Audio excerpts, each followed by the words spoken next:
오늘 우리에게 주신 하나님의 말씀 사무엘상 26장 13절에서 25절까지의 말씀입니다. 성경을 저희가 교독할 때요, 한 목소리로 했으면 좋겠습니다. 물론 사람마다 읽는 속도가 다른데요, 저도 또박또박 여러분들께 같이 읽을 테니까요, 남의 소리, 다른 사람의 소리를 귀담아서 내 소리가 앞서가지 않고 우리가 한 목소리로 하나님께 말씀 봉독해드리는 그러한 시간 되길 원합니다. 사무엘상 26장 13절에서 25절까지의 말씀, 저와 여러분이 한 절씩 교독하시고 마지막 25절 한 목소리로 합독합니다. 이에 다윗이 건너편으로 가서 멀리 산 꼭대기에 서니 거리가 멀더라. 다윗이 백성과 내레 아들 아브넬을 대하여 외쳐 이르되, 아브넬아, 너는 대답하지 아니하느냐 하니, 아브넬이 대답하여 이르되, 왕을 부르는 너는 누구냐 하더라. 다윗이 아브넬에게 이르되, 내가 용사가 아니냐? 이스라엘 가운데에 너 같은 자가 누구냐? 그러한데 내가 어찌하여 내 주 왕을 보호하지 아니하느냐? 백성 가운데 한 사람이 내 주 왕을 죽이려고 들어갔었느니라. 내가 행한 이 일이 옳지 못하도다. 여호와께서 살아계심을 두고 맹세하노니, 여호와의 기름 부음 받은 너희 주를 보호하지 아니하였으니 너희는 마땅히 죽을 자이니라. 이제 왕의 창과 왕의 머리 곁에 있던 물병이 어디 있나 보라 하니, 사울이 다윗의 음성을 알아듣고 이르되, 내 아들 다윗아, 이것이 내 음성이냐 하는지라. 다윗이 이르되, 내 주 왕이여, 내 음성이니이다 하고, 또 이르되, 내 주는 어찌하여 주의 종을 쫓으시나이까? 내가 무엇을 하여 내 손에 무엇은 악이 있나이까? 원하건대 내 주 왕은 이제 종의 말을 들으소서. 만일 왕을 충동시켜 나를 해하려 하는 이가 여호와시면 여호와께서는 재물을 받으시기를 원하나이다마는, 만일 사람이면 그들이 여호와 앞에 저주를 받으리니, 이는 그들이 이르기를 너는 가서 다른 신들을 섬기라 하고 오늘 나를 쫓아내어 여호와의 기업에 참여하지 못하게 함이니이다. 그런즉 청하건대 먼 이곳에서 이제 나의 피가 땅에 흐르지 말게 하옵소서. 이는 산에서 메추라기를 사냥하는 자와 같이 이스라엘 왕 벼룩을 수색하러 나오셨음이니이다. 사울이 이르되, 내가 범죄하였도다. 내 아들 다윗아, 돌아오라. 내가 오늘 내 생명을 귀하게 여겼은즉 내가 다시는 너를 해하려 하지 아니하리라. 내가 어리석은 일을 하였으니 대단히 잘못되었도다 하는지라. 다윗이 대답하여 이르되, 왕은 창을 보소서. 한 소년을 보내어 가져가게 하소서.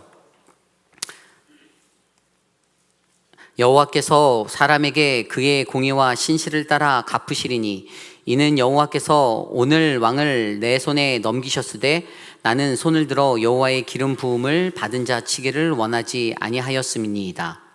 오늘 왕의 생명을 내가 중히 여긴 것 같이 내 생명을 여호와께서 중히 여기셔서 모든 환난에서 나를 구하시며 내시기를 바라나이다 하니라.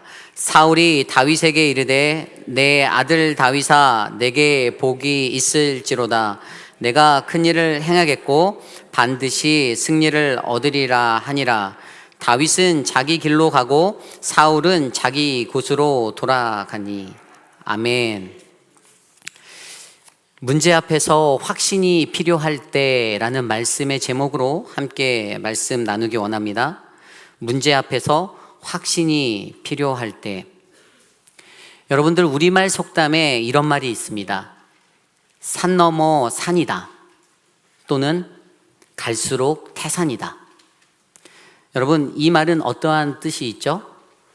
이것은 어떤 일을 할 때에 가면 갈수록 더욱 어려운 지경에 이르게 되는 경우를 비유적으로 이르러 일컫는 말입니다. 저는 이 두 속담이 저와 여러분 우리들의 인생을 잘 표현하고 있다고 생각합니다. 인간에게는 누구나 문제가 있습니다. 그 누구도 문제 없이 살아가는 사람은 아무도 없을 것입니다. 우리는 오늘 하루하루를 살아가도 늘 문제와 문제의 연속, 그 연속성 안에 놓여져 살고 있습니다. 어떤 한 문제를 넘어가면 또 다른 문제가 찾아오고 더 큰 문제가 찾아오고, 이 끝나지 않는 문제들과의 사투는 아마도 우리 모두가 평생을 살며 감당해야 하는 삶의 일부분일 것입니다. 그때 계속해서 마주하는 그 문제들 앞에서, 특별히 그 문제들 속에서 우리가 확신이 필요할 때 과연 저와 여러분은 무엇을 하실 수 있겠습니까? 어떤 이들은 그들이 마주한 문제 앞에서 좌절합니다. 포기하기도 합니다. 넘어지기도 합니다. 그런데 반면에 어떤 사람들은 아주 담대히 당당히 마주하여 그 마주친 문제들을 헤쳐나가기도 합니다.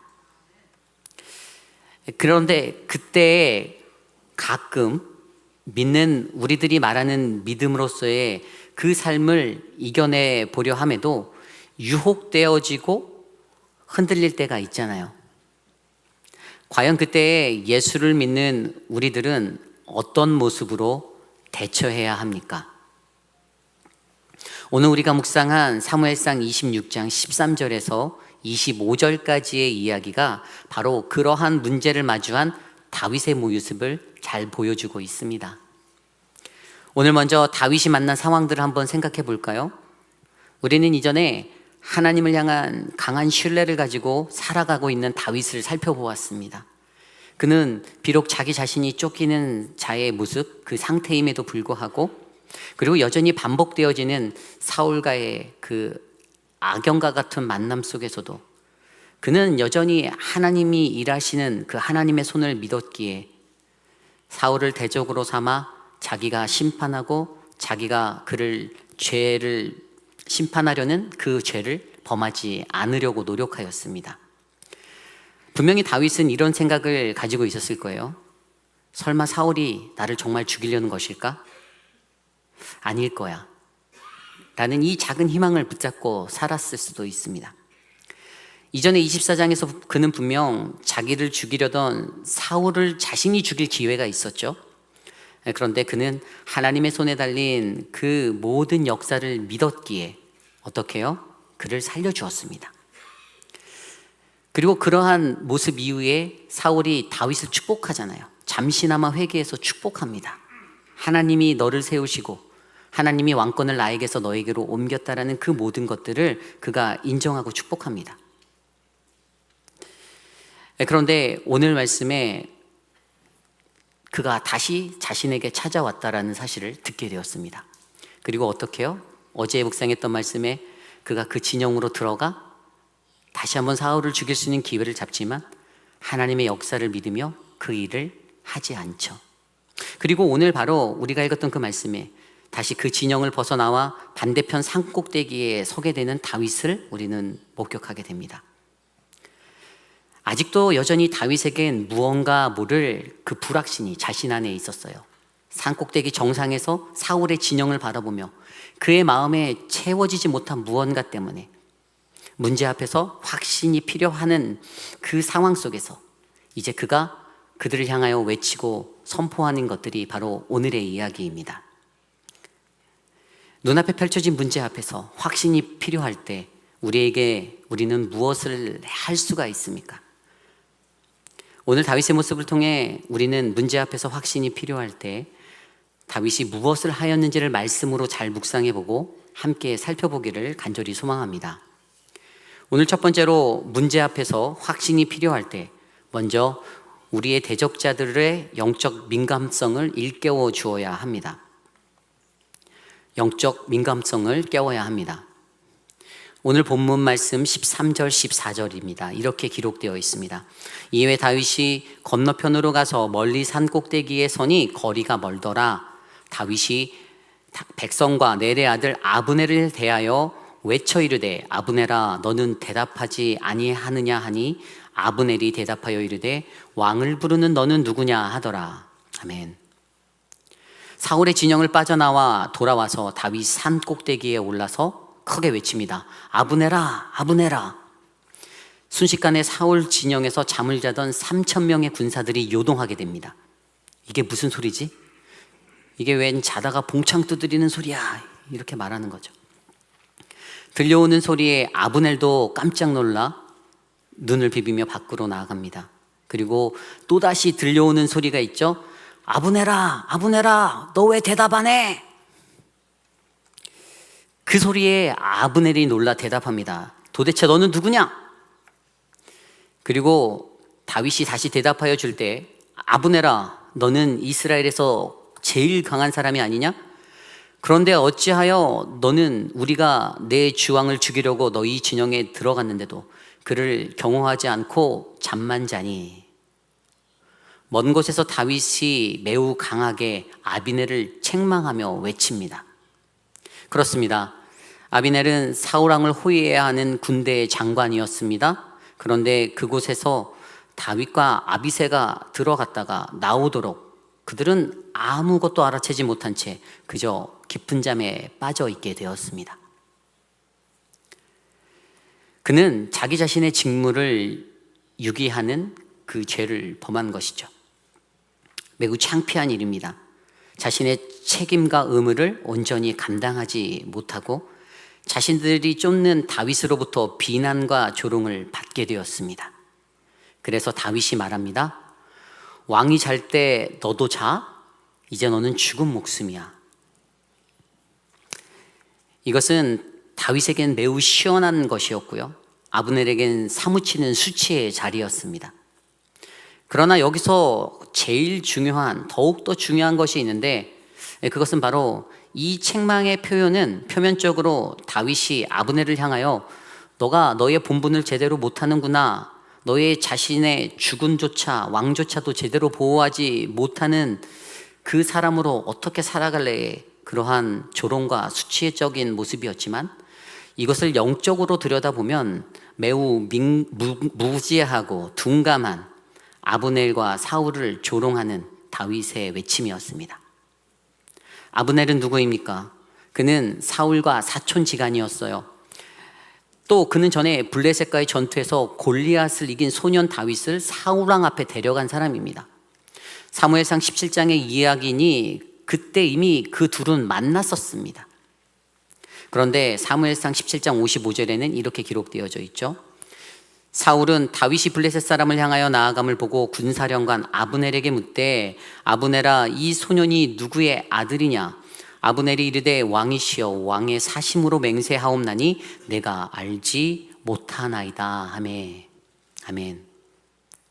그때 사울의 질문에 아브넬 자신은 다윗을 모른다, 다윗이 누구의 아들인지 잘 모른다라고 그렇게 대답하였습니다. 그러나 그 후에 골리앗과의 싸움을 승리로 이끈 다윗, 아마 다윗을 자기 마음속에 잊지 못할 한 사람으로 그 후에 새기게 되었을 것이죠. 그런데 그렇게 시간이 흘러서 오늘 그들이 다시 재회했습니다. 다시 만났어요. 그러나 그는 여전히 다윗을 몰라보고 있습니다. 아브넬이 얼마나 영적으로 둔감한 사람인지 알게 합니다.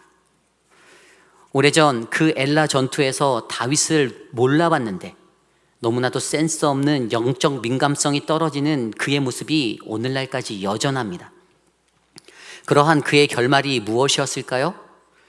후에 다윗의 부하들에게 유혹당해 죽음을 맞이하게 됩니다. 그렇습니다. 이 부분은 다윗의 책망을 통해 사울이 군대 장관으로서 사울의 왕 군대 장관이었던 아브넬이 범한 직무유기라는 그런 물리적, 인간적인 실수보다는 하나님의 사람으로서의 직무유기인 영적 민감함을 놓쳐버린 것에 대해 지적해주는 하나님의 음성이었습니다. 다윗이 왜 이것들을 이렇게 선포하였을까요? 산에서 왜 이것을 외쳤을까요? 그리고 그것은 분명히 자신의 막막한 문제 앞에, 그 막막한 현실 속에서 무언가 확신이 부족했기 때문에, 무언가 2% 부족한 그 확신의 마음을 확인해보고 싶었기에 다윗이 그 산에서 외쳤던 것입니다. 이렇게 이해할 수가 있죠. 다윗은 자기 자신에 대해 그들 앞에서 자기 자신에 대해 이렇게 표현합니다. 나는 주를 향한 든든한 마음을 가지고 있는 사람이다. 나 다윗은 하나님을 향한 사람이다. 나는 주님께 충성한다. 나는 주님께 순종한다. 나는 하나님을 위해서 매일매일 살아간다. 그런데 너희들은 뭐냐? 내 옆에 있는 인간적인 왕 사울 왕조차도 제대로 못 지키잖아. 이렇게 외치는 것입니다. 더 나아가 이 메시지가 사울에게 들려질 때에는요, 네가 인간적인 왕이면 뭐해? 내 옆에 있는 사람이 너 하나 제대로 챙기지 못하는데 너는 아무 소용없는 거야. 그 이유는 내 인생의 왕이신 하나님을 내가 제대로 모시고 있지 않고 살아가잖아. 늘 허울뿐이고 허술한 너와 같은 자들이 너의 주위를 채우는 것들을 볼래? 이것입니다. 다윗은 그들에게 우리가 이 땅에서 살아갈 때 섬겨야 할 진정한 왕이 누구인지를 영적으로 깨달아 알게 하려고 소리 질렀던 것입니다. 어쩌면 오늘 이들의 모습이 오늘 이 시대를 살아가는 저와 여러분 우리들의 모습이 될 수가 있습니다. 세상을 살아가면서 진정한 왕 예수 그리스도는 저편에 세워두고 또 다른 인생의 왕을 찾아 헤매이는 사람들, 영적으로 전혀 눈이 뜨이지 않아서 그저 육적인 것에만 집중하고 아둥거리는 그 모습들. 그래서 문제 앞에 설 때면 확신이 아닌 불확신 때문에 두려워하고 나를 지키기 위해 방어적으로 또는 공격적인 모습으로 만들어가는 그 삶의 모습들, 그 내 모습들. 여러분, 확신이 필요할 때 우리는 반드시 나를 힘들게 하는, 나를 공격하는 이들에 대해서 영적 민감성을 일깨워줘야 할 줄 믿습니다. 그것은 여러분들이 그들에게 나쁜 말을 해라, 듣기 거북한 말을 해라, 이런 것이 아닙니다. 그들의 영적 민감함을 보지 못하는 것으로 말미암아 그들 삶에 가득 채워져 있는 그 육적인 가득함, 그것들이 어떻게 해요? 나를 더 힘들게 하잖아요. 내가 영적으로 민감한 사람이기에 내가 그것들 때문에 힘들어 하잖아요. 그렇기 때문에 그것을 위해서 오늘 나를 에워싸고 있는 그 힘들게 하고 있는 그 모든 이들을 향해서 거룩한 대적 기도를 올려드리기를 간절히 소망합니다. 어떻게 해요? 주 예수 그리스도의 이름으로 명하노니 악한 영은 떠나가라 라고 외치는 겁니다. 이렇게 맞서 싸우는 거예요. 그들의 영이 민감할 수 있도록 기도로 권면하여 주십시오. 그들의 영이 살아있는 하나님의 영이 되어 움직일 수 있도록 간구해 주십시오. 이것이 바로 오늘 말씀의 첫 번째, 문제 앞에서 확신이 필요할 때 먼저 대적자들의 영적 민감성을 깨우라입니다. 오늘 두 번째로 문제 앞에서 확신이 필요할 때 하나님께 질문하라입니다. 하나님께 질문하라. 오늘 말씀을 보면 이와는 반대로 다윗이 갖고 있는 매우 깊이 있는 영성을 보여주고 있습니다. 17절 이후의 말씀에 사울이 밖에서 들리는 다윗의 목소리에 깨어서 일어나 밖으로 나와 다윗을 부릅니다. 내가 다윗이냐? 그에 대답하는 다윗의 말이 18절 19절입니다. 또 이르시되 내 주는 어찌하여 주의 종을 쫓으시나이까? 내가 무엇을 하였으며 내 손에 무슨 악이 있나이까? 원하건대 내 주 왕은 이제 종의 말을 들으소서. 만일 왕을 충동시켜 나를 해하려 하는 이가 여호와시면 여호와께서는 재물을 받으시기를 원하나이다마는 만일 사람들이면 그들이 여호와 앞에 저주를 받으리니 이는 그들이 이르기를 너는 가서 다른 신들을 섬기라 하고 오늘 나를 쫓아내어 여호와의 기업에 참여하지 못하게 함이니이다. 아멘. 사울왕을 향한 다윗의 질문은 도대체 내가 뭐를 잘못했길래, 내가 무슨 잘못을 하였기에 이리도 나를 쫓으니까, 이겁니다. 왜 나를 죽이려 합니까? 다윗이 전에도 그에게 이 질문들을 던졌었죠. 이 질문들, 이것을 곰곰이 묵상해 보면 오늘 그의 질문은 단순히 사울왕께 던진 질문이 아니었다라고 우리는 알 수 있어요. 이 질문은요, 바로 하나님을 향하여 던져진 질문들입니다. 다윗이 왜 이런 질문을 던졌을까요? 좀 전에 읽은 19절에 보면 여러분 무슨 말씀이 마음에 전달되나요? 혹시 다윗의 마음에 결단이 느껴지지 않습니까? 19절을 보면 이렇게 나와 있죠. 만일 여호와께서 사울왕의 마음을 충동하여서 나를 죽이라고, 나를 대적해 하셨다면 내가 그 벌을 달게 받고, 그러나 만일 이것들이 인간의 책략에 불과한 것이라면 여호와께서는 그들에게 벌을 내려 주세요 라고 말하는 겁니다. 다윗은 느끼고 있었습니다. 오늘 나에게 저렇게 행동하는 사울, 어쩌면 사울이 맞을 수도 있겠다. 어쩌면 그가 하나님의 힘에 이끌려서 나에게 이렇게 행동하는 것일 수도 있겠다라는 생각을 하게 되었어요. 내가 틀린 게 아닐까? 그리고 그는 이것을 확실히 점검해 보고 싶었습니다. 그래서 그런 마음이 들었어요. 하나님께, 사울에게 질문하듯 하나님께 질문하자. 하나님께. 우리는 여기서 다윗이 가진 매우 깊이 있는 이 영성을 배워야 합니다. 그것은 만약에라는 경우의 수예요. 만약에. 자신이 인간으로서의 연약함이 있는 사람인 것을 너무나도 잘 알기에, 내가 생각하는 것이 늘 다 맞아라고 할 수 없다라는 사실을 다윗은 너무 잘 알고 있었어요. 그 0.0001% 만약에 사울이 맞다라면 그것을 배제하지 않는 거죠. 그의 생각처럼 사울이 하나님의 힘에 이끌려 나를 죽이려 한 것이라면 오늘 자신이 행동하는 것이 하나님의 뜻을 거스리는 그러한 대적적인 행동이 될 수도 있고, 또 반복되어지는 이 문제 속에서 그는 확실하게 이것들을 점검해 보기를 원하였던 것이죠. 그리고 그 안에서 그의 결단은 사울을 통한 하나님의 뜻이라면 내가 기꺼이 죽을 수 있습니다. 죽겠습니다. 나를 온전히 던지는 그 결단에 가고 죽으면 죽으리라였습니다. 그는 자신이 마주한 문제 앞에서 확신이 필요할 때 다시금 하나님께 물어 질문함으로 점검해 보았습니다. 오늘 이 시간 이곳에 있는 저와 여러분들의 삶 속에서도 우리가 확신하지 못할 때 그 문제 앞에서 두려워 벌벌 떠는 것이 아니라 동일하게 우리도 이 질문들을 하나님께 던지셔야 합니다. 하나님이 갖고 계신 0.001%의 그 미지한 확률이 있을 수 있잖아요. 내가 인지하지 못하는, 나를 괴롭히는 대적자를 향한 질문이 아닌 하나님을 향해 던지는 질문, 이것으로 말미암아 정말로 하나님께서 원하시는 것이 무엇인지, 그분의 뜻이 무엇인지를 확인하는 우리 모두가 되기를 소망합니다. 이것이 오늘 말씀의 두 번째, 문제 앞에서 확신이 필요할 때 하나님께 질문하라입니다. 오늘 마지막으로 문제 앞에서 확신이 필요할 때 겸손히 하나님의 시간을 기다리셔야 합니다. 확신이 필요할 때 겸손히 하나님의 시간을 기다려라. 오늘 말씀 20절에 이렇게 나와 있습니다.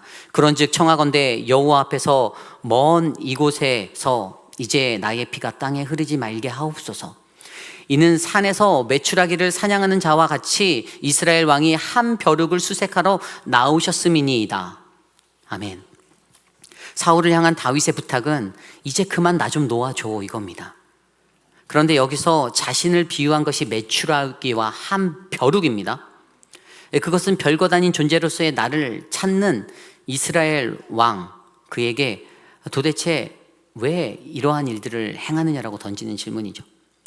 여기서 우리의 눈에 확 들어오는 것이 있는데 그것이 바로 다윗이 가졌던 겸손함의 모습입니다. 겸손. 그는 사울왕이 가진 어리석음을 뛰어넘는 겸손의 모습을 가지고 있었습니다. 메추라기와 한 벼룩같이 작고 보잘것없는 나를 찾기 위해 어찌하여 당신이 움직이고 있는가? 그렇게 질문하며 그 안에서 다윗이 보여준 겸손은 그저 하나님께서 갖고 계신 그 하나님의 때, 하나님의 시간을 기다리는 자로서의 모습으로 살겠다, 순종하겠다라는 그 순종의 모습을 나타내 줍니다. 사울의 어리석음을 강조하는 듯 보이지만 그는 여전히 이 땅에서 살아계신 하나님의 크심, 나의 연약함, 나의 작음을 알고 있기에 그저 하나님께 자기 자신을 온전히 내어 맡기며 순종함으로 나아가고자 합니다. 우리의 인생에서 하나님께 온전히 내어 맡기며 나의 삶을 내어드리며 살아가는 것 결코 쉬운 일은 아니죠. 왜 그럴까요? 그것은 우리 안에 가득 차 있는 그 조바심 때문입니다. 조바심. 욥기 말씀을 보면요, 하나님께서 완전한 자라고 칭하셨던 의로운 자 욥도 어떻게 해요?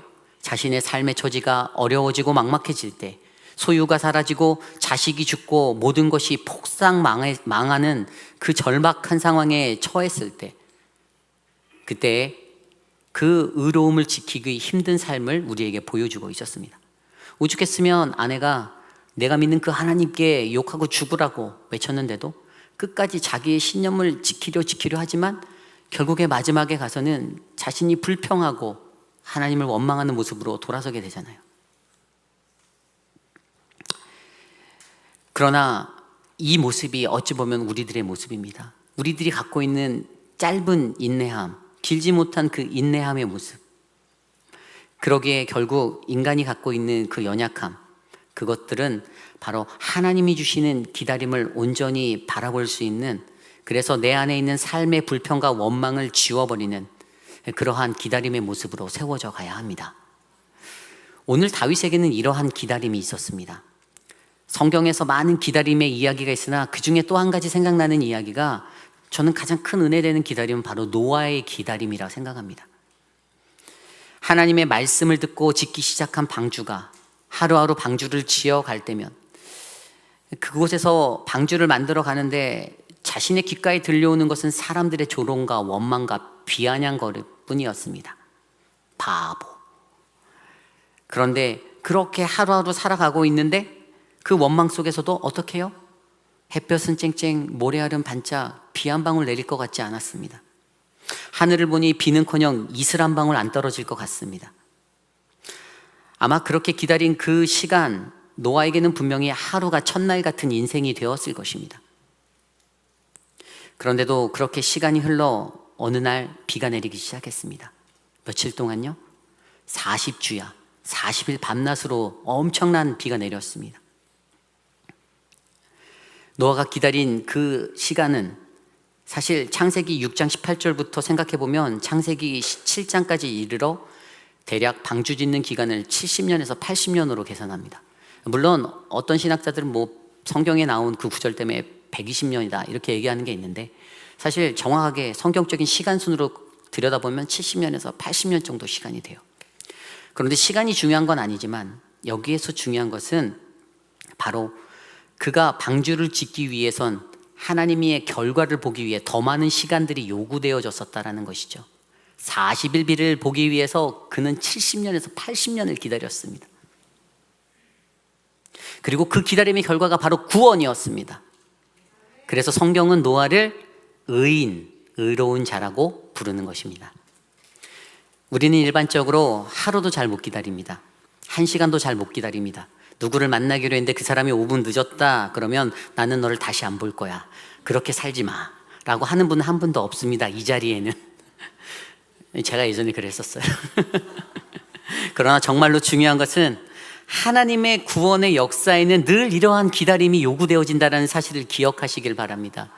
이것을 믿으셔야 합니다. 오늘 다윗도 자신이 마주한 그 문제 앞에서 그러한 기다림으로 다짐합니다. 하나님이 내게 말씀하시겠지, 그분의 뜻대로 인도하시겠지라고 말입니다. 오늘 나의 삶은 어떻습니까? 우리가 직면한 그 문제들 앞에서 겸손히 하나님의 시간을, 그 하나님의 때를 기다릴 준비가 되어져 있으십니까? 문제 앞에서 확신이 필요할 때 겸손히 하나님의 시간을 기다리시기를 간절히 축원합니다. 이것이 오늘의 말씀의 마지막, 문제 앞에서 확신이 필요할 때 겸손히 하나님의 시간을 기다리라입니다. 우리가 살아가며 마주하는 그 문제들 앞에서 영적 민감성을 깨울 수 있는, 또 하나님께 질문하는 존재가 될 수 있는, 하나님의 때 그 시간을 기다리는 그 기다림이 있기를 간절히 축원합니다. 이 세상을 살아갈 때 문제 없는 사람은 없잖아요. 저도 문제 있습니다. 그래서 문제아라고 불릴 뻔했는데 여러분 그 말이 맞아요. 여러분 이 문제를 들여다보면 모든 문제의 중심에는요 내가 있어요. 내게 일어난 그 문제들이 나와 하나님의 관계 속에서 조명되어져야 할 문제이고 나에게 집중되어져야 하는 문제임을, 여러분 그래서 내가 문제아야 이렇게 말씀하는 우리 모두가 되기를 간절히 소망합니다. 만약에 우리가 이러한 것들을 확신하지 못하고 살아간다면, 그 불확신 가운데 살아간다면 우리가 얼마나 두렵고 떨리는 인생으로 날마다 그렇게 조바심 내며 살아가겠습니까? 그런데 모든 역사는 하나님의 손에, 하나님의 손이 움직이시고 이끌어 주시고 우리에게 이 모든 삶을 주관하시고 인도하시는 그 하나님의 것들을 인정한다라면 우리는 그분의 말씀대로 순종함으로 걸어갈 수 있습니다. 그리고 앞서 말씀드린 그 중심에는 반드시 나라는 문제가 있다는 사실, 이것은 나의 문제이심을 기억하시고 이 문제를 해결받기 위해 영적 민감성을 깨우고 하나님께 질문하고 하나님의 시간에 그 기다림을 드렸더니 어떻게 해요? 오늘 말씀 후반절에 사울이 잠깐이나마 다시 회개하잖아요. 다윗아, 내가 잘못했다. 일시적인 고백이지만 세상에 있는 사람들로 하여금 영적으로 죽어가는 그 사람들에게 우리가 이런 고백이 울려 퍼지도록 할 수가 있다는 사실입니다. 이것을 기억하시길 바랍니다. 이 일시적인 고백이 우리에게는 축복이 될 수 있습니다. 그것이 일시적이라 할지라도 하나님의 편에서는 이것이 승리요, 이것이 은혜이고 이것이 축복입니다. 그러므로 이 땅에 살아가는 저와 여러분, 하나님을 믿는 모든 그리스도인들은 악을 선으로 갚을 때에 우리에게 더 크게 역사하시는 그 하나님의 축복이 전달될 줄 저는 믿습니다. 오늘 이 말씀을 놓고 이 찬양이 생각났습니다. 나의 영혼이 잠잠히 하나님만 바라며 나의 구원이 그에게서 나는도다. 우리 함께 이 찬양 함께 드리기 원합니다.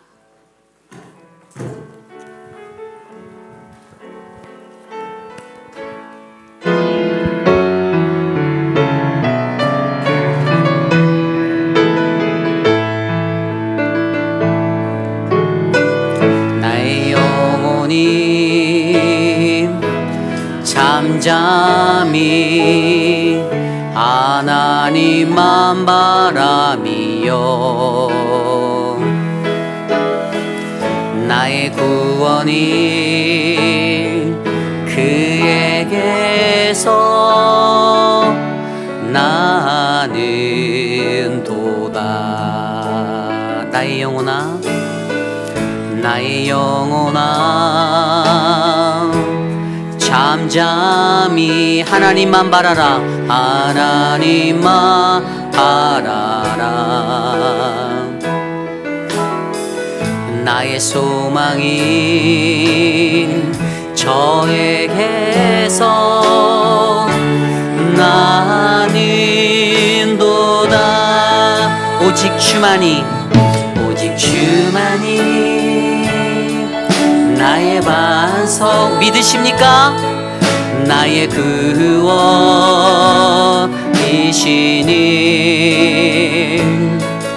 오직 주만이 나의 산성. 내가 요동치 아니하리.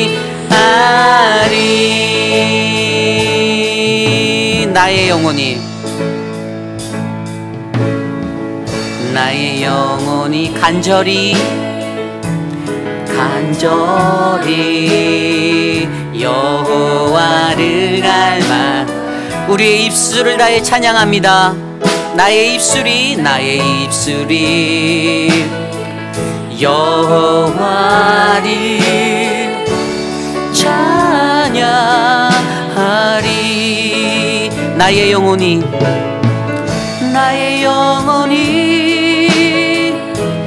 즐거이 여호와를 따르리니.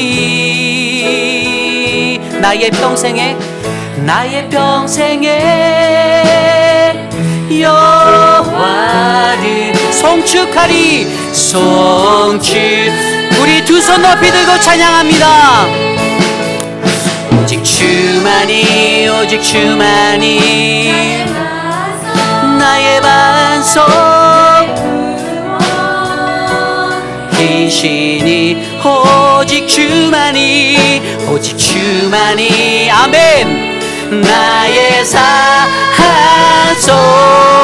내가 요동치 아니하니 오직